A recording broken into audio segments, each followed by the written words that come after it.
വള്ളിയൂർക്കാവിൽ കോടികൾ മുടക്കി നിർമ്മിച്ച പൈതൃക കെട്ടിടം ഉപയോഗശൂന്യം. സർക്കാരിന്റെ തലശ്ശേരി പൈതൃക പദ്ധതിയിൽ ഉൾപ്പെടുത്തി നിർമ്മിച്ചതാണ് കെട്ടിടം. 5 കോടി മുടക്കിയാണ് കെട്ടിടം നിർമ്മിച്ചത്. ജില്ലയിലെ പ്രധാന റോഡുകളിലൊന്നായ മാനന്തവാടി വള്ളിയൂർക്കാവ് റോഡരികിൽ കോടികൾ മുടക്കി നിർമ്മിച്ച കെട്ടിടമാണിത്.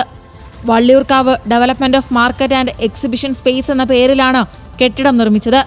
വള്ളിയൂർക്കാവ് ദേവസ്വം ബോർഡിന്റെ കൈവശമുള്ള ഭൂമിയിലാണ് നിർമ്മാണം.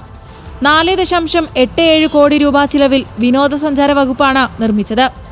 2022 നവംബറിൽ കെട്ടിടം ഉദ്ഘാടനം ചെയ്തു. ആഴ്ചചന്തകൾ നടത്തുക എന്ന ലക്ഷ്യത്തോടെയായിരുന്നു കെട്ടിട നിർമ്മാണം. മാസങ്ങളോളം പ്രവർത്തനം ആരംഭിക്കാതെ കിടന്ന കെട്ടിടം ജില്ലാ കളക്ടറുടെ നിർദ്ദേശത്തെ തുടർന്ന് പിന്നീട് ദേവസ്വം ബോർഡിന് കൈമാറുകയായിരുന്നു.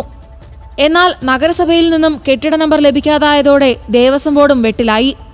വാണിജ്യാടിസ്ഥാനത്തിൽ നിർമ്മിക്കുന്ന കെട്ടിടങ്ങൾക്ക് തറനിരപ്പിൽ നിന്ന് 3 മീറ്റർ ഉയരം പാലിക്കണമെന്നാണ് നിയമം.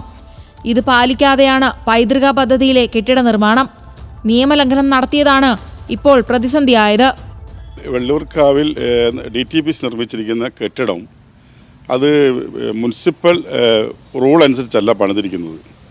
യഥാർത്ഥത്തിൽ തറനിരപ്പിൽ നിന്നും 3 മീറ്റർ ഉയരത്തിൽ വേണം ബിൽഡിംഗ് പണിയാൻ.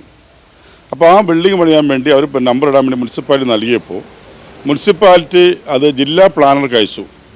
ഇതിൻ്റെ സ്പഷ്ടീകരണത്തിന് വേണ്ടി കൊടുക്കാൻ സാധിക്കുമെന്ന് അറിയാൻ വേണ്ടി അവിടെ കൊടുത്തപ്പോൾ ജില്ലാ പ്ലാനർ പറഞ്ഞത്, ആതിര മേഡം പറഞ്ഞിരിക്കുന്നത്, അത് അവരെ സൂപ്പർവൈസ് ചെയ്യാൻ ഏൽപ്പിക്കാത്തത് കൊണ്ട് ഞങ്ങൾക്ക് ഇതിൻ്റെ മറുപടി തരാൻ കഴിയില്ലാണ്ട് മുനിസിപ്പാലിറ്റി ആ കത്ത് മടക്കി അയച്ചു. നഗരസഭ നമ്പർ നൽകാത്തതിനാൽ ഇവിടെ കച്ചവടം തുടങ്ങുന്നതിനുള്ള ലൈസൻസും ലഭിക്കില്ല. വൈദ്യുതി കണക്ഷൻ ലഭിക്കുന്നതിനും തടസ്സമുണ്ടാകും. കെട്ടിടത്തിന്റെ പ്ലാൻ തയ്യാറാക്കുമ്പോഴും നിർമ്മാണം നടക്കുമ്പോഴും 3 മീറ്റർ ഉയരമെന്ന ചട്ടം പാലിക്കാത്തത് ഉദ്യോഗസ്ഥരുടെ ഗുരുതര വീഴ്ചയായാണ് വിലയിരുത്തപ്പെടുന്നത്. തൊട്ടടുത്ത് പുഴയുണ്ട്. പുഴയിൽ എന്ന് വെച്ച് കഴിഞ്ഞാൽ ഫ്ലഡ് ഉണ്ടായപ്പോൾ ആ ബിൽഡിങ്ങിനേക്കാൾ മുകളിൽ വെള്ളം കയറിയ പ്രദേശമാണ്. ആ പ്രദേശത്ത് ഇപ്പോൾ മാനന്തവാടി മുനിസിപ്പാലിറ്റി മാസ്റ്റർ പ്ലാൻ പാസ്സാക്കിയ ഒരു മുനിസിപ്പാലിറ്റിയാണ്.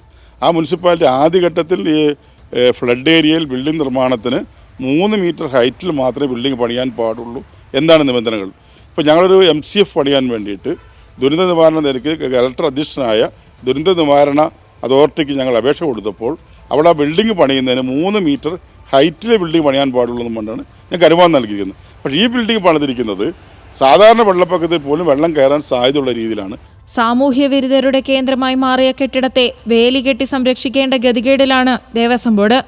ന്യൂസ് മലയാളം, വയനാട്.